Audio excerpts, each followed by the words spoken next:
الدوكسايدر هو حوار جريء بين القلب والعقل والخبرة والتجربة. برامج الدوكسايدر هي أفكار غير ربحية تعليمية الهدف منها هو التوعية ونشر الحقائق والخبرات. لذلك وجب التنويه أن ليست جميع المنصات ترحب بالأفكار الخلاقة التي قد تقدم عبر برامج الدوكسايدر، وبناء عليه يرجى نشر ومشاركة ودعم الدوكسايدر حتى تصل الأفكار إلى أكبر عدد من المستفيدين. تحياتي، يلا نبدأ.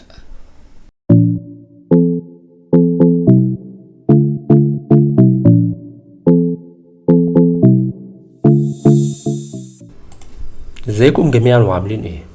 النهارده عايز اتكلم في موضوع الناس كلها في يوم من الايام اكيد سألت نفسها مين هو الذكي ومين هو الغبي. لو سألت في علم النفس هيقولك ان الذكاء انواع، يعني مفيش حاجة اسمها ذكاء عام، في ذكاء في حاجات معينة، يعني غالبا كل واحد ممكن يكون ذكي في حاجة معينة وغبي في الاماكن التانية. احنا مش بنقول غبي يعني مثلا مش بيفهمش، بس قدراته اقل شوية، يعني هو مثلا يكون ذكي في نقطة بس في النقطة التانية في ناس اذكى منه. وانواع الذكاء كتيرة بس انا مش عايز اتكلم فيها لان هو مش ده موضوعي. انا موضوعي الأهم لما بنتكلم عن الغباء كصفة عامة.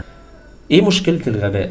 مشكلة الغباء هو في الغبي نفسه، ان الغبي نفسه ما يعرفش ان هو غبي، وبالاضافة لكده غبائه بيخليه يجادل في ان هو غبي. والمشكلة الاكبر من وجود الغبي هو مش ان هو بيضر نفسه بس، لا هو غالبا بيضر نفسه وبيضر الناس. غالبا لما بيجي هو يضر نفسه فبيقول لك بقى بيرميها على اي حاجة من الحاجات اللي هي ايه، شماعات بتاعت كل حاجة، اللي هو الحظ، الظروف، الصدفة، معلش ما خدتش بالي، او يديها بقى مبرر على حسب الموقف نفسه، فيبرر لك هو ليه عمل الغباء ده. لكن مع الناس هو ما بيبررهاش خالص، هو اساسا مش حاسس ان هو سبب في مشكلة عملها للناس. المشكلة ان في دراسات كتيرة جدا بتأكد ان نسب الغباء في ارتفاع بسبب حاجات كتيرة جدا خارج ارادتنا، بس في الاخر النتيجة واحدة، هي ان الغباء في ازدياد مستمر.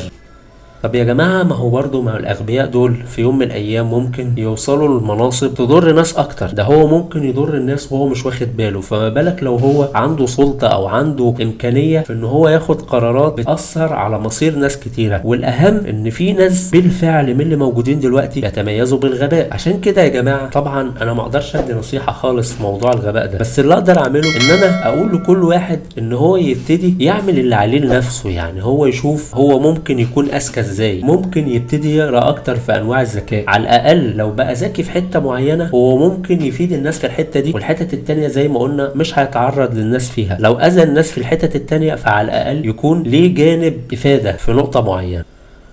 اتمنى المعلومه تكون عجبتكم، متنساش تعمل شير عشان الناس كلها تستفيد من المعلومات دي، وفي نفس الوقت تعمل لنا سبسكرايب وتتابعنا على الفيسبوك والتيك توك والانستجرام عشان تبقى اول واحد يتابع الحلقات الجايه. شكرا.